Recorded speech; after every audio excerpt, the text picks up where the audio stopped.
sitting here with my good friend, Cole Stringer, pastor, teacher, some would say evangelist, most certainly one of the most published Christian authors in Australia. Good to be with you, Cole. Yeah, that's a good intro. It's a very good intro. How much that going to cost? Sitting here in your home, and it's an absolute delight to be with you. Why don't you stay for the whole interview?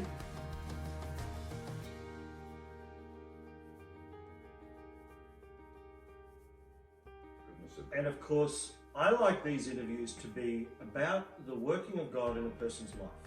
That's what this is about. Cole Stringer, you've seen him on videos, perhaps he's been in your church, perhaps you've read one of his books, one here, The 800 Horsemen, and so many other books. You're one of the most published Christian authors in Australia. And we'll have a talk more of that as this interview goes forward. I like to know about the person. Married for how long? 50, well over 50 years. Over 50 years. There's got to be some lessons Jan's taught you. There's got to be some lessons that Jan's taught you through those years. Yeah, she deserves a medal. She deserves a medal? She said, forget medals, give me diamonds. Give you diamond, fair enough. Well, look, you weren't always the Christian, the leader, the teacher. Of course, you pastored in Darwin. Yes, and the States. And in the United States. And we'll talk about that. However, what was Cole Stringer before he became a Christian? Very selfish person. Is that right? Very selfish, very self-centered. Is that right? Didn't realise that until after I was saved, but yes. In what way? Selfish in what way? Just everything. You know, I wanted everything my way. Scripture talks about that in the last days. Men will be lovers of themselves.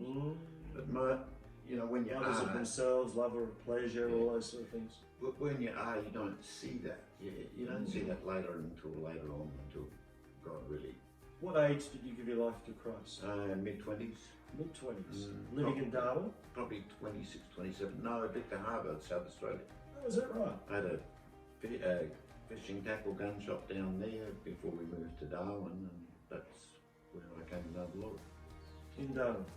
No, in Victor Harbour. In Victor Harbour, Yes. okay. So you had a fishing tackle Gun shop, yes, shop. sports depot and all that. So some would say that's a bit of a man's man then. Hey, I loved it. I loved it. That was going to be my life. Yes. That was what I wanted. Yes, okay. And you gave your life to Christ, but what prompted you to do that? Well, I guess it's easy to say, but you're starting to get a lot of things and everything, but there's really nothing there when you get there. This is the goal. When you get there, it's empty. Different days back then in the church? Oh yes, very different, very different. Different, the pastor would get up and he was all things to all men, and, if he spoke, the church went, We didn't have to get saved in the church. Oh. It was a friend that was a Bible school teacher. Okay. And he started a Bible study in Jen's parents' home. And so when you get an invitation, you can't really say no, you have to go. Not if Jen's your wife anyway. And I wasn't. We'd always sort of been interested in God, but we were looking in the wrong place. I hadn't met a real Christian. I met a lot of religious Pharisees and things like that, but I don't think I'd ever met a born-again Christian. I honestly don't. And the Pharisees, the Sadducees that I met turned me right off. That's Christianity. Did you hear that? I didn't want anything to do with it. Yeah. Did you hear what he just said? You had met. Now, Pharisees were men who believed they were men of God in the Bible times, who were very strict. Jesus said to them, you read the scriptures and in them you think you have life. Yeah. But these scriptures speak of me. Yeah. Well, see, they're more interested in debating scripture over interpretation, over, really pedantically than they were people. Yeah. They weren't interested. They weren't showing the love of God. No, they weren't interested in people. But these are the sort of Christians you'd met. Yeah, that's right.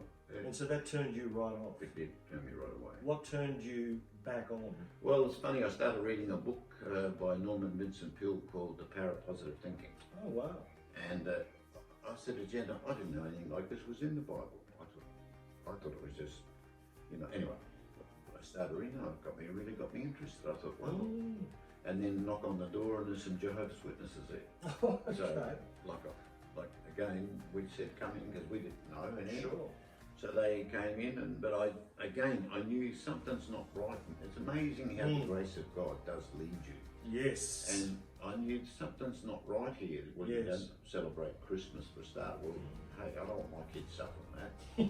You're not allowed to have blood transfusion, all this sort of stuff. All that sort of stuff.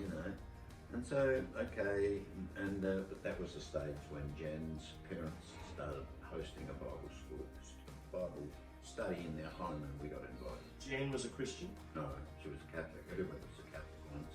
Right. So, anyway, we got married in the Catholic Church.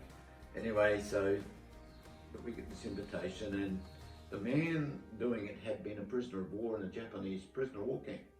Badly, suffered badly. Is that right? But had no animosity whatsoever. Well, my dad fought the Japanese in New Guinea. My mum's brother won the Military Cross on Kokoda. I mean, very, very courageous man. Won the award says for coolness and courage under fire. Is this what spawned the book? No, it's not. I'll get to that. Okay, sure. But anyway, so I'm thinking, and my dad and my uncle hated the Japanese, just hated with passion. You got to understand that they'd seen horrific things. Absolutely. Their friends and that. So, and here's this man that had been in a Japanese prisoner of war camp, and yet he had no animosity whatsoever. Never hated the Japanese, and so. That would have spoken to you. It did. It definitely did. Of the love of God. Yeah. And so, we started to come along, and he was the thing that spoke to me. He was real. Yes. No plastic clad. Yep. Just be fed in. So it wasn't hype. It was real. Just be fed in. Even if I don't like it, just be fed income. I Yeah. respect that. Yeah. And You say that word a lot. yeah. Fair income. But Because I've heard you preach a lot. You've preached in my church. Yeah. And That's how you're most often of saying, just be. be real, be fair And income. growing up, it's called street smart. Yep. I could spot a phony a long way off, Sure. real quick, So, but this man was the real deal. Now, how do I argue with this? He's the real deal. So you couldn't argue with the experience that he had had, but also something in him. It was obviously, we know it was the Holy Spirit. Well, he taught us the Father heart of God. I have never believed that God made you sick. I've never believed that God puts you through tests and trials. Never believed that because of the foundational truth he taught us. And so he finally said to me one day, he said, "Are you really searching for God?" I said, "Yes, I am." He said, Yes. "Well, there's only one way, and that's through Jesus." Right. And so he said, "Now either put up or shut up." So that spoke to me. I said, "Hold on," I went and got Jan. So those words didn't offend you. That was, that's real. as we used to say, dinky die, real. That's how you need to.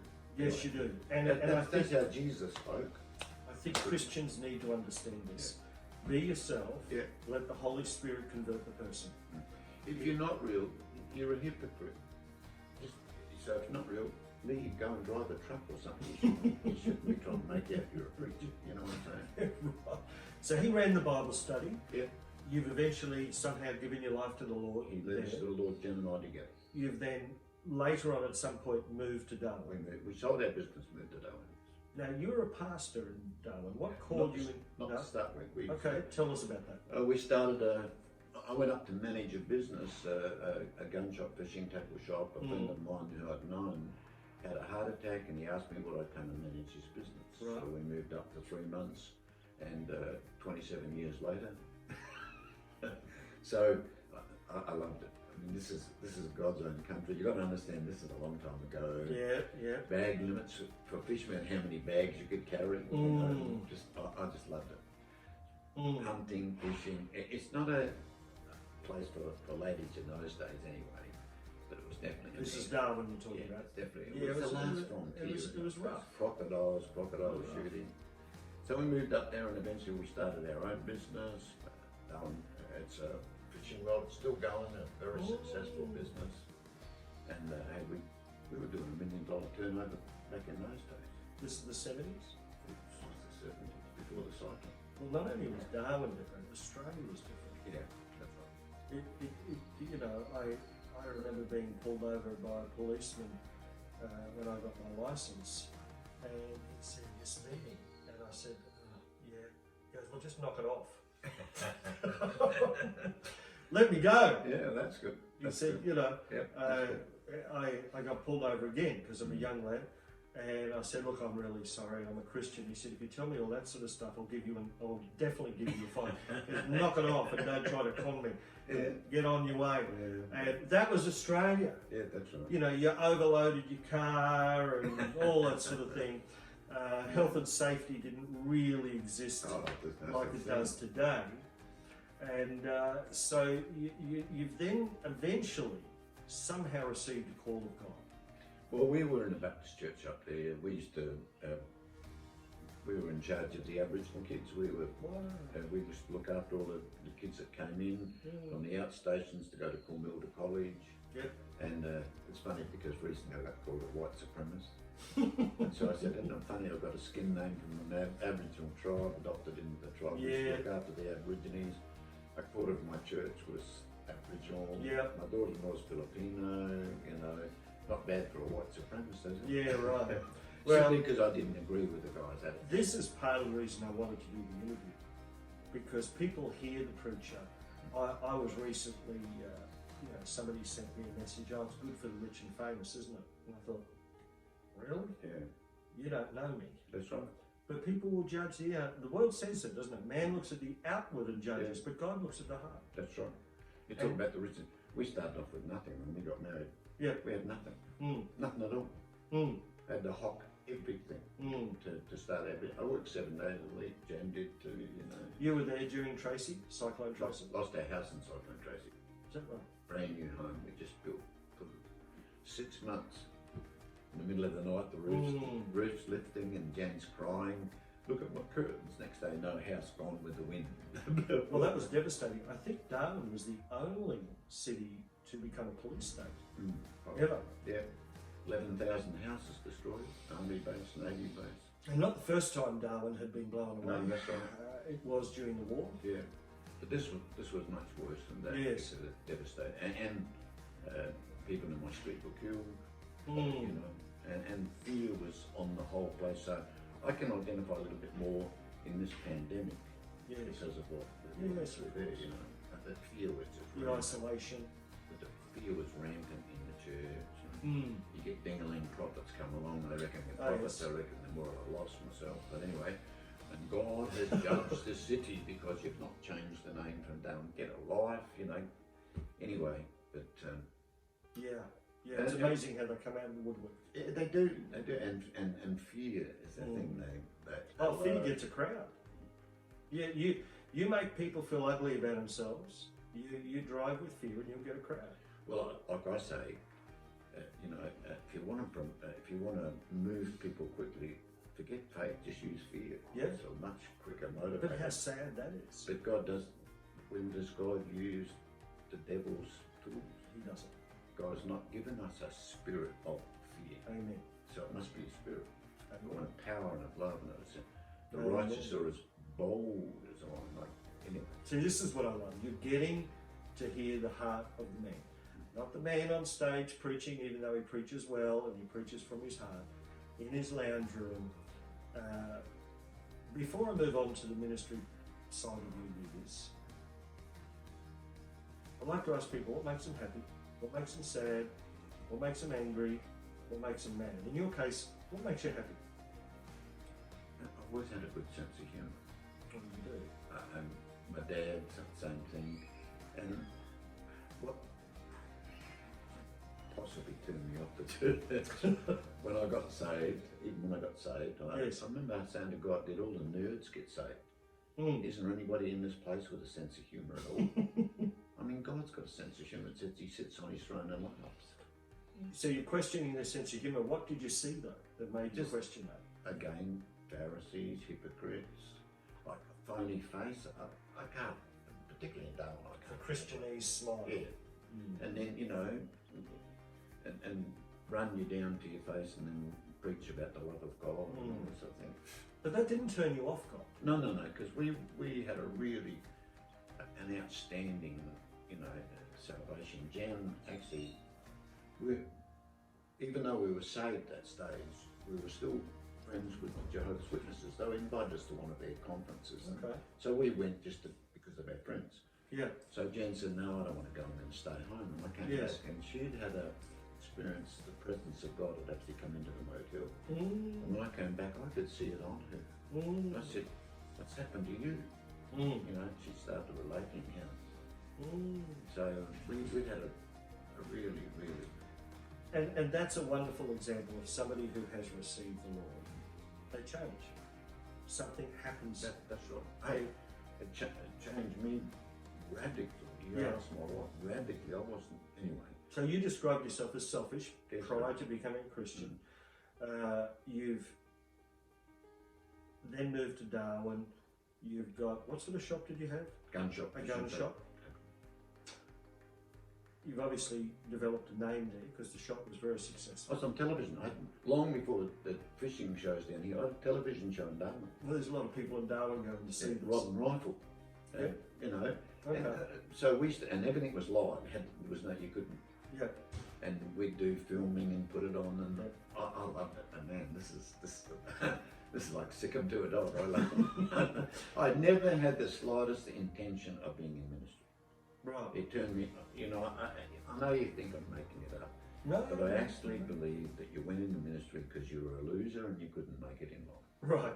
Ones So I can't do saw- anything else, so go into the ministry. Yeah, that's what the ones I saw. Always quibbling over $1 and, looked like they'd lost $100 bill, cruise directors to the Titanic, and I thought, anyway, I never want to be that.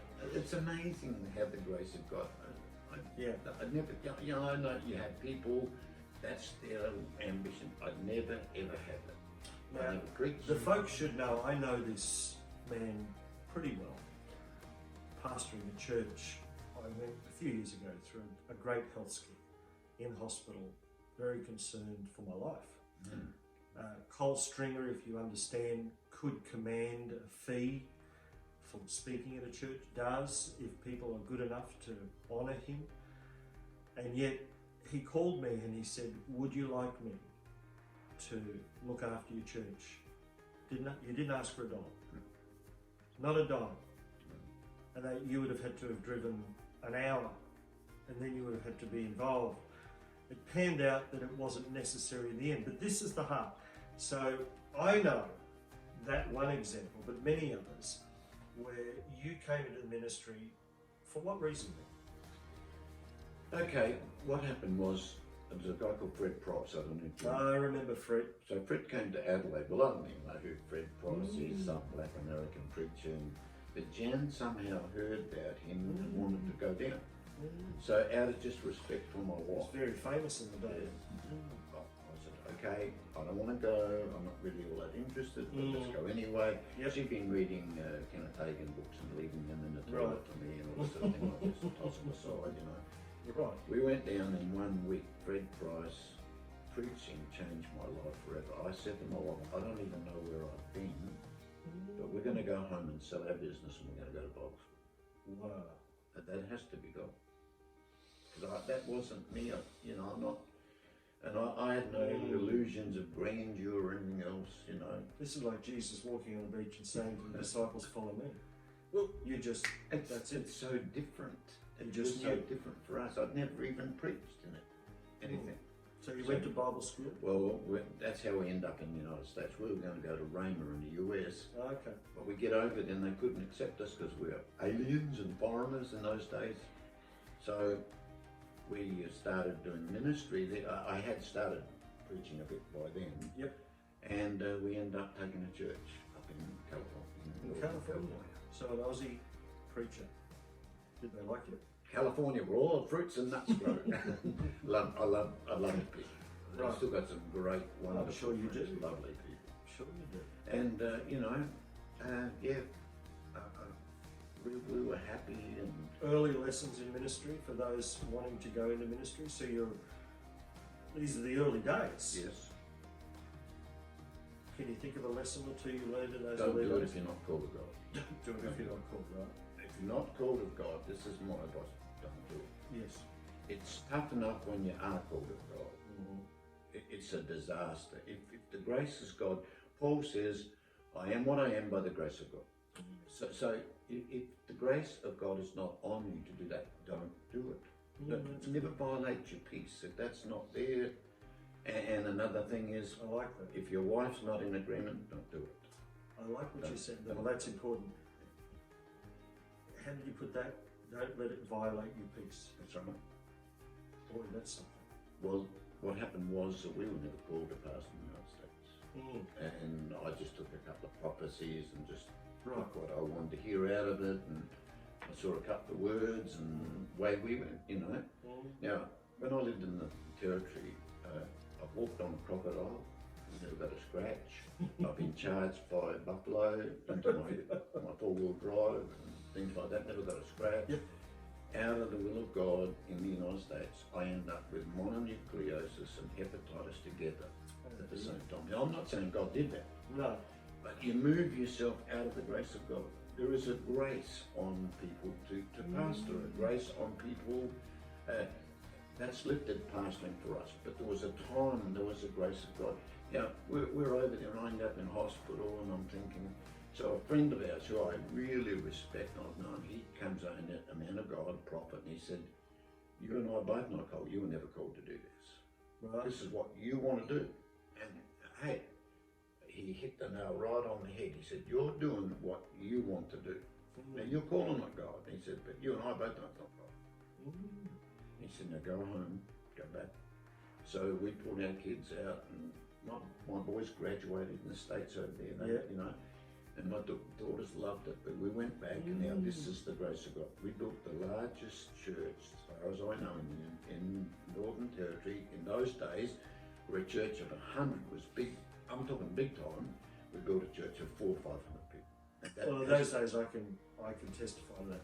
The average church back then would have been 90 to 120.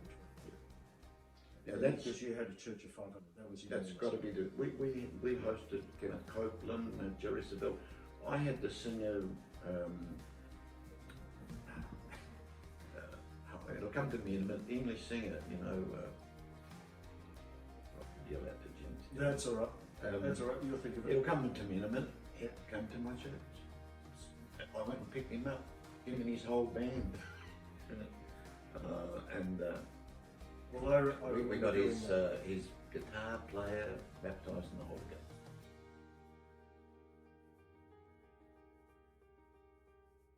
So we're back, and of course we needed to find out who this great singer was that had visited your church, and it was Cliff Richards. Cliff Richard. Now, and of course he was very big. Oh, but I'll tell you the grace of God. Yeah. Now, you know, people do. I've had people offer me money to get an invitation to meet people like Kenneth Cope. Yes, right. I met him. This is the grace of God. This is the difference between trying to make things happen, and struggling and striving and stressing and pushing, and anyway, and just letting it be the grace of God. I went to this. Well, we were over the States, I think we were anyway, and at one of the conventions. So I go down to the gun shop, and I've got a Winchester, and I'm working a Winchester. Man walks and stands alongside of me, starts talking to me. It's going to go. That's how I met. Wow. No trying to manipulate and, you know, squeeze and push and shove and call it God. And he started talking to me, and I'll pass again. He says, where? And I told him. He said, I want to come to Australia. He says, and I want to come buffalo shooting. I'll come up. And I said, I'll arrange it on one condition. Yeah. You preach in my church. We shook him, done. How good's that? And he came up, and we all 700, 800 people. We had Aborigines flying in from over the place. And I'm not saying I'm his best, but I'm not saying anything like that. We had a relationship built on that, and that was God. Yep. I am what I am. Isn't it amazing how the love of God cuts through all this racism stuff? And bull. And what? All this religious bull. Yeah, I of course. can't handle that. You know, I mean, when Jesus said, love your neighbour, it may sound simple, but there you go. Yeah. There you go. You loved on the Aboriginals, you loved on the... And of course, Darwin's one of the most multicultural cities in the world today. Well, hey, I had 28 nationalities in my church, even some Aussies. You know? It is remarkable how the church is a conduit that cuts through all of that. The world is worried about racism. The church has sorted it out a long time ago through Jesus. Yeah. So now you're pastoring a church. We've now discovered, well, so great lesson for particularly new ministers earlier on. And then of course, when did you start writing books? I started in the States writing, well actually to be honest, I was doing wildlife books before I was in ministry. I'll show you some books later on, but I had books published on wildlife in the tropics. I did do a lot of books on fishing, I did a newspaper on fishing. Okay. So that's where I like writing. So you're a real writer. Well, this isn't forced, you're enjoying it. Well, yeah, anyway, I like to do it. Okay. And then while we're in the States, I wrote my first Christian book. It's called High Adventure with Jesus. Okay. And that was published by Harrison House over there. And it just sort of went on from there. This book, 800 Horsemen, why? Okay, we you can show it. Yeah, do an advert, why not? Can I just share? Yeah, please. 25,000 copies have been sold of this book. Wow. 25,000 of this book. And why? Why did you write it? Okay, I've always loved that, but my dad sent me a book on family, family history. I thought, well, this would be pretty short. When they talk about their ancestors, you know, that the non-believers talk about their ancestors swung from the trees. Well, mine did, but then their necks, not their tails. So I thought this is going to be pretty short. Right. And I'm reading through and I pick it up and here's my grandfather in the light horse uniform. Oh, which I know nothing about. Oh, wow. And I'm saying, Dad, and he knows less than I do because they'd suffered so badly. When you come back, there was none of the psychological support. You either denied it or you become an alcoholic, you know. So my grandfather just got rid of it all. I don't want to talk about it. Don't even mention this anymore. But here's a photograph. He was in a remount unit with Banjo Patterson. They had remount units. And I know nothing.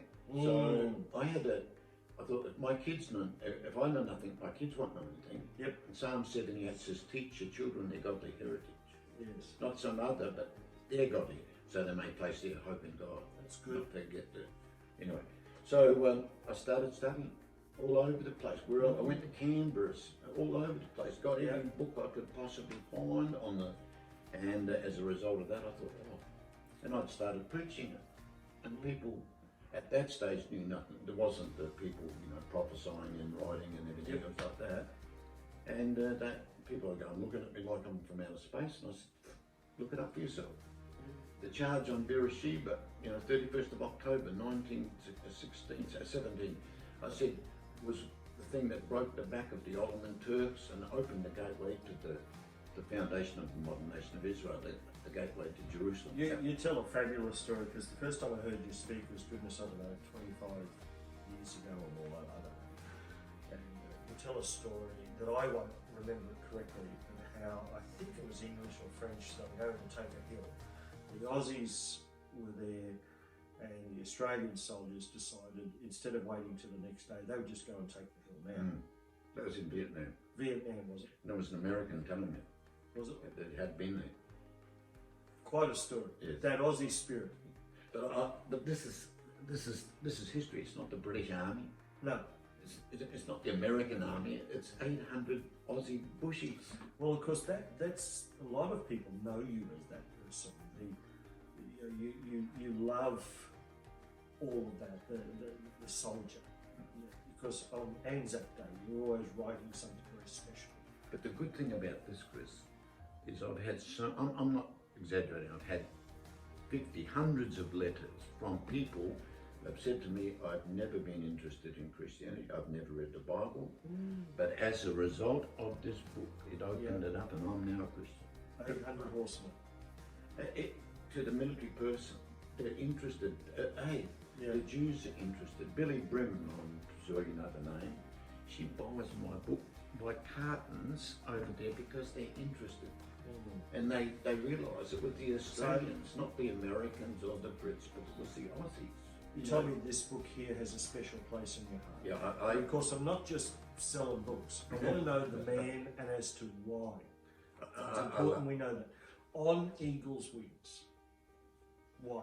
Why is it special to you? Because, like I said, I was doing wildlife photography before I was in ministry.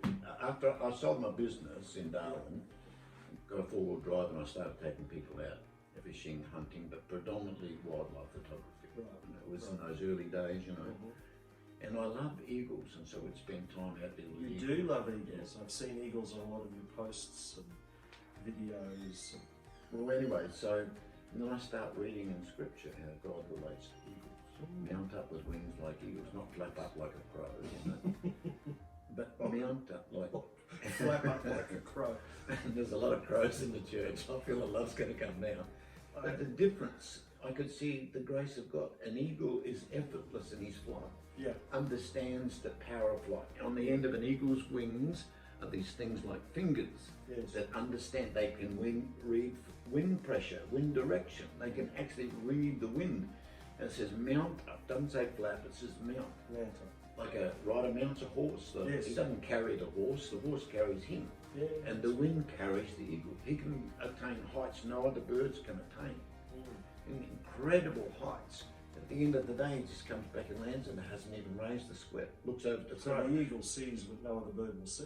And the crow been flapping all day, you know. The eagle's just... But the eagle reads the wind. Same word for wind is same word for spirit. Ruach in Hebrew, pneuma in Greek. Yes. And I could see this.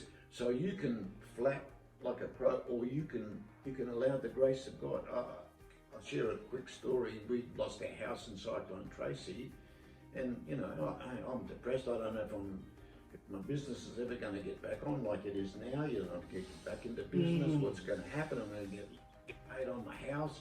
Yep. So we're sitting in a place, and we're looking out over Darwin Harbour.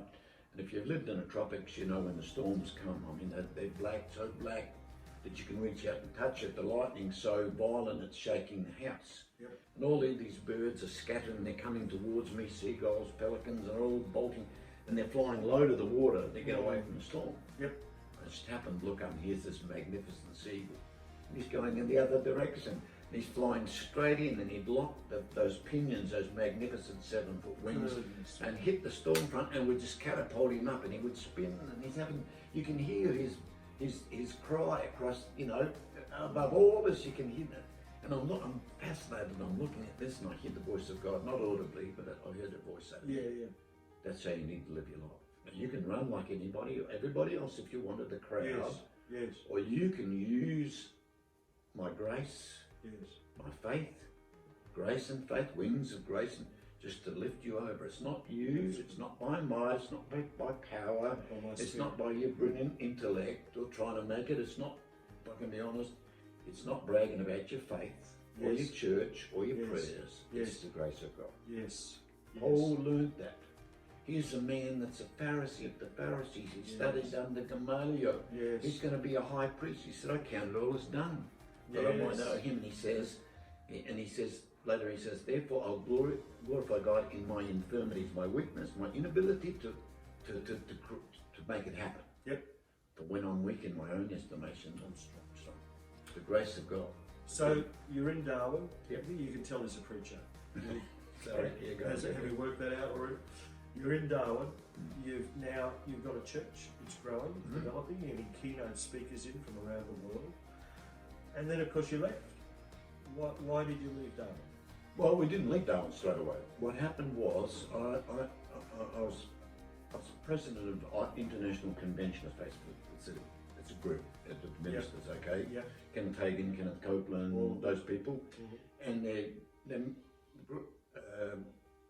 penetrating into Asia, Philippines. We're going to conferences in the Philippines. That's how I met Joseph Prince, Singapore, through this organisation. Well, you married Joseph to his wife.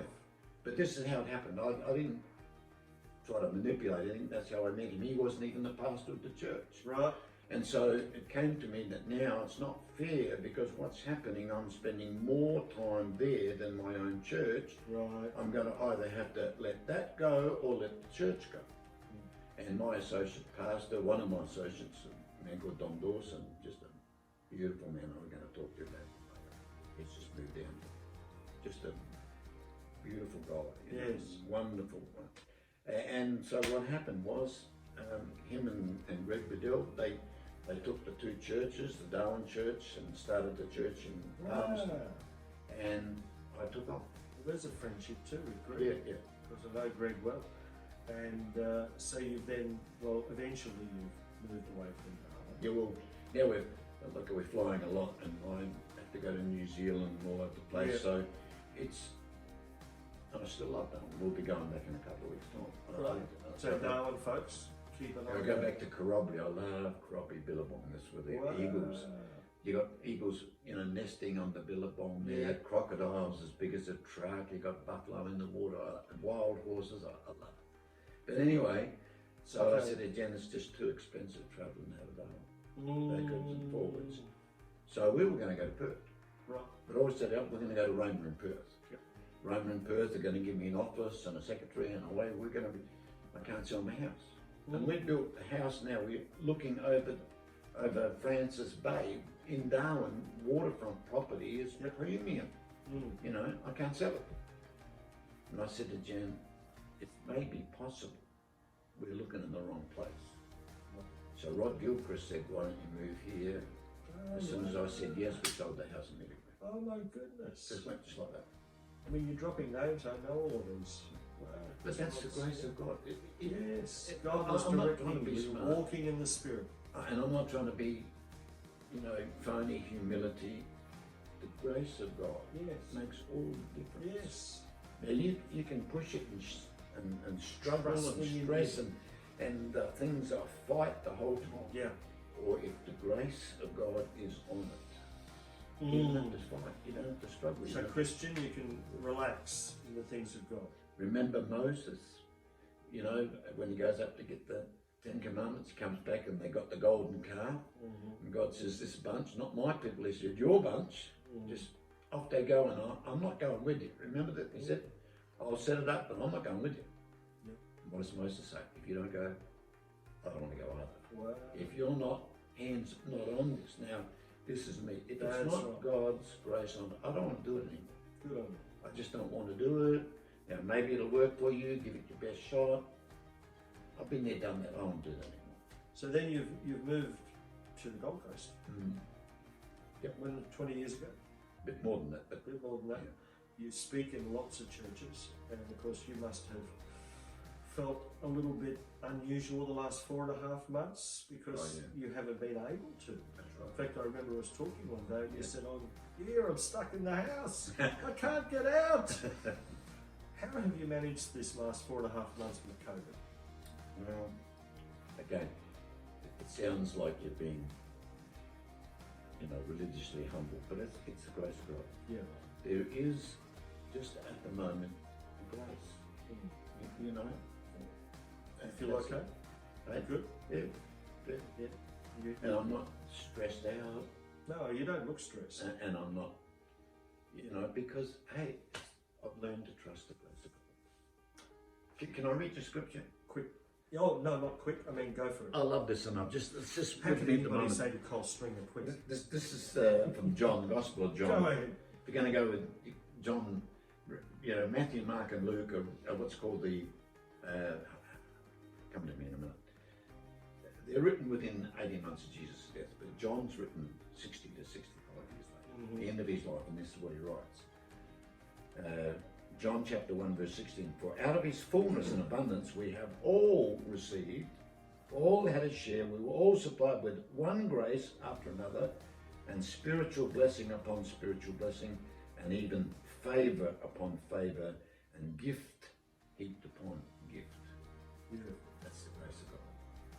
Tell us the scripture again. John, what is it? John chapter 1 verse 16. John 1:16. He talks about great grace. Yeah. That great in Greek is megas. Yeah. We get our word mega. mega grace. Very good grace. And this is what I find in this time we're in now. I believe God's pouring out mega grace. Grace upon grace, favour upon favour, gift upon gift. So it's not by might nor by power, it's trusting in a living God by His grace. Yep. I did ask you before the interview, was it okay? If it's not, you can stop it, I'll edit it. Yep. The Christian church in Australia, hot, warm, cold, how would you define it? Everything. In your own words. Everything. You've got hot, you've got cold, you've got in between. So, and it's not my place to judge everybody else. No. I'm got enough keeping my life straight. But this is the thing that I've learned. You have to receive grace. It's not an automatic thing. It's not going to be, Romans 5:17, those who receive the abundance of grace and the gift of righteousness. Remember, receive. And of course, it's how we're saved. Yeah. Well, you're saved by grace. Yes. You're not saved by faith. That's arrogance. God gave you the grace. We wouldn't even get out of bed and comb our head and go to the toilet if it wasn't for the grace of God. Oh yeah, I can do it. Okay, listen, it's only the grace of God your heart keeps beating.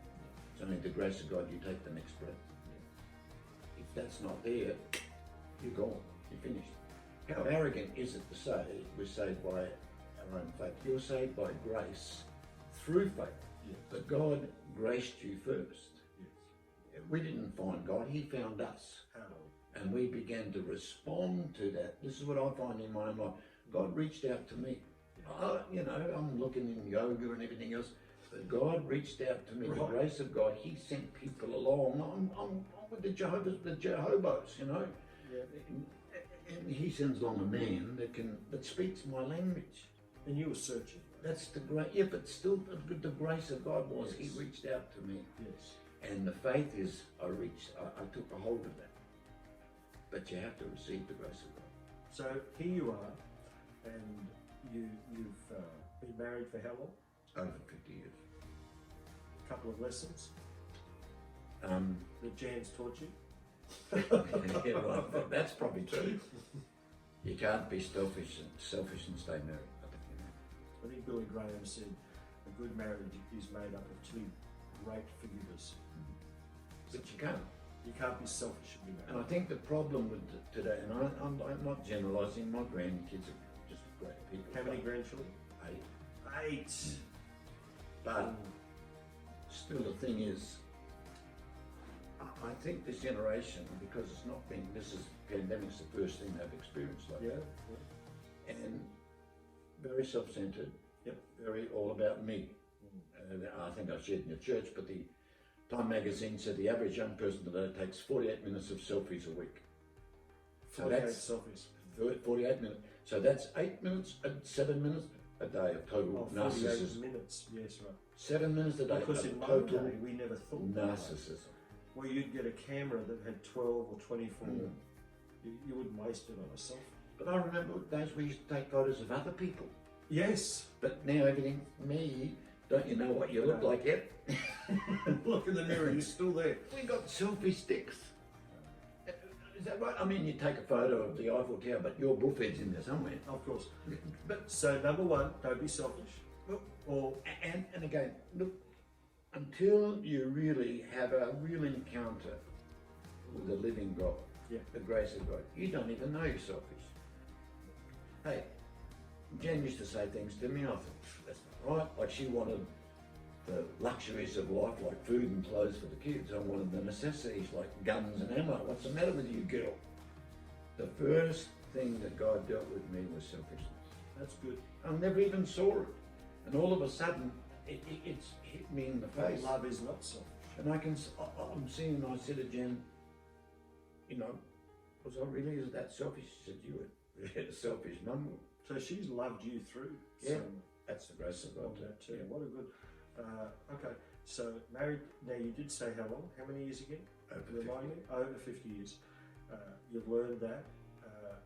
What has kept you and Jan married? I mean, you can be as transparent as you like, because I think everybody learns lessons. Yes. But Well, hey. what has kept you married? We've only ever had one fight. It's not over yet. I'm kidding. One fight's lasted the whole time. Two things I believe, really. Yeah. Be quick to forgive. Quick to forgive. You can't hold a grudge. You can't stay selfish and stay married. That's, I believe, what the big problem is. Our young people today are so woefully inadequately prepared for marriage. They've got ideas of Hollywood. Just get real. They'll all go out the window in the first few weeks. Be quick to forgive. Always be able to laugh. Yeah. The thing I learned from my parents, they were married 72 years. Yeah. Only Christians 10 years. But my dad had a good sense of humour. They went through the Great Depression. Yeah. My dad was away. My earliest memories, my dad fighting the Japanese, my mum was on her own. But the thing that my dad came back badly wounded, couldn't work for 2 years. But I never heard my mum say, I need something better than this, I'm going to find myself. Well, you won't like what you find anyway. You know? Yeah, right. But the thing is, just learn to laugh. Learn to laugh, sense of humour. How can you stay mad when someone's tickling you? You know, just learn to laugh. Isn't the that very heart doeth good like a medicine. That it does. That's not right, you know. It does. And it says if you lose your joy, you lose your strength. What's ahead of you, Cole? Well, I honestly don't know. You said something and I've just been praying about it, that maybe I need to do some interviews myself. So maybe. I think you should. Yeah, maybe this. You know a lot of good people. Yeah. I know you. Yeah, and I know So you. there you go. So it's a wonderful interview. Well, I was just talking to Sam Carr tonight. I'm not name dropping. He's got a great church in the States and we've been really good friends for a long You time. should do that. And I said, hey Sam, would you be interested in doing a Zoom chat? He said, I'd love it. Yeah, Just like that. do it. So I Do thought, it. We need to know these men of God like yourself, Yeah. great author, married all over 50 years, pastor, teacher, you travel over Australia and overseas preaching and teaching, but people don't get to hear the lessons or see the man. And here we are in your house, listening to the heartbeat of the man. What do you love? The Lord, my wife, my family. Is there anything you hate? Is that a hard word? Probably a hard word. I don't, Dislike? well, obviously I dislike sin and what's going on in the world. Of But course. if you're talking about people and things, I don't hate anybody. No. Well, because you've learned to I forgive dislike some people. I can't help it. I mean, when they go on and call you a white racist or It's hard to a copy. pig or what. Anyway, you know, it was funny because you know you've got to keep a sense of humour. You really do. Otherwise, I mean, it's the only thing that keeps you sane. So I was at a church a little while ago, and the pastor didn't like me. I knew he didn't like me. Wow. Anyway, so he said, "Who do you want the check made out to?" I said, "Well, write it out to my Hawaii fund because that's where you think the money's going." That's confronting. That's where half the people think the money goes. Well, he didn't realise he's talking to Cole Stringer, who Yeah. calls a spade a spade. Yeah, anyway. You call things, you say things. So we know what makes you happy. We know. I still love guns, hunting, fishing. Yep. Sorry, all you greenies, lefty, pinkos, dolphin kissers, tree huggers, you can edit that out if you want. Paul said, I am what I am. You can't change what you are. My grandsons love, my granddaughters are greenies and, Yep. you know, vegans, and my grandsons love to hunt and to fish. Yep. Because that's my heart. When I go back to Darwin, yeah, a lot of the times, and I'm just going to shoot things and leave them, but I'm not going to eat it, I don't shoot it. No, right. I like shotguns, shooting for ducks and geese, but I like also shooting with the camera now. Right. I really love that. Wow. I love that. Okay. You know, that, So that turns my crank every time. obviously you have a Bible open. Yeah. You've got the Word of God within you. We'll need to bring this. I'd love to do another one of these with you. However, I'd like to give you the stage for just a little bit. If you could share anything with those listening, you've got a lot of friends in Darwin Yes. that now know that you're going up there. A lot of friends right throughout the country and overseas. I see you on social media a lot lately, like so many of us who are wanting to get a Yes. message out. if you could share, obviously your heart for the soldier, you know, you're well known for that, and you've honoured the Australian soldier, and that is something that's very special. I remember writing a piece once myself, and you said, well, actually, it's not quite like that, it was like this, because you knew what you're talking about. So you've honoured the soldier. If you could leave a message for us from you, I suppose to Christians really, because the unsaved person, you were unsaved, you needed to give your life to the Lord. What message would you leave with Christians right now in the remaining moments? Learn to be a friend with people.